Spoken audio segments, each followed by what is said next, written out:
According to one of the top prosecutors for Robert Mueller's team, a man by the name of Andrew Weissmann, who coincidentally has a new book out, he says that the special prosecutor's team could have done more to take on President Trump. In fact, he says they did not go far enough. And more importantly, they let Republicans capture the narrative of the final issue of the Mueller report and essentially turn it into something that was completely false.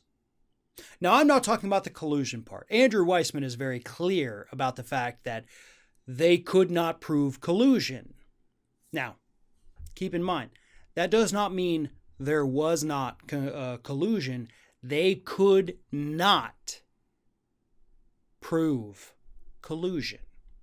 And the report makes that clear. But the report also makes clear that there were at least 10 different instances of obstruction of justice, and that is what Weissmann is talking about when he says, we could have done a lot more to take on Donald Trump. Here's a direct quote from Weissmann from The Atlantic.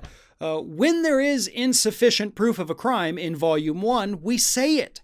But when there is sufficient proof with obstruction, we don't say it. Who's going to be fooled by that? It's so obvious.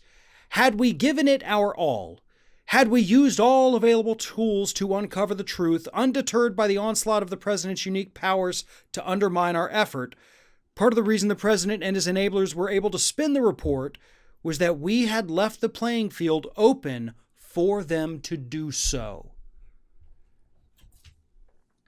I agree with those statements 100%, and we have said so. We have said so repeatedly. Donald Trump and his Republican sycophants, both in office and just in the public, have repeatedly told us since the Mueller report concluded, and we got, actually, when we first got the draft report of William Barr's summary report, that there was no collusion, no crime, nothing. It was all a witch hunt, all a hoax, all a setup to take down the president. And they said that the report proved this. It did not. The report said that we found at least 10 different instances where the President of the United States obstructed justice. And they were fairly certain that they had an intent as well. Because as Mike Papantonio here always says, you cannot have obstruction if you do not have intent. You can have an obstruction even if there's not a crime, if the intent is there. Crime or not, doesn't matter. You can still have obstruction of justice if the intent is there, and based on what the prosecutors have said in the report, they believe the intent was there. The intent was to obstruct. And part of that obstruction, by the way, is why they weren't able to get sufficient evidence to prove collusion, even though collusion is a tricky thing to be able to prove in the first place. So here we are. Here we are. All this time later, Donald Trump thinks he was exonerated. His followers think he was exonerated. The Democrats did a horrible job following through with what the special prosecutor wanted them to do, which was, hey, I'm not supposed to prosecute, so maybe if you guys should do... They didn't do it. And it's as Weissmann says, because they left the field open for Republicans to do whatever they wanted with it. And just one more point.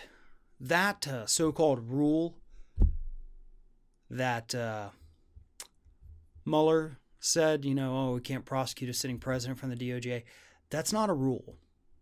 That's actually just a memo that the agency wrote to itself during the Nixon years. It's not a rule. It's just kind of a tradition. But they can prosecute if they want to.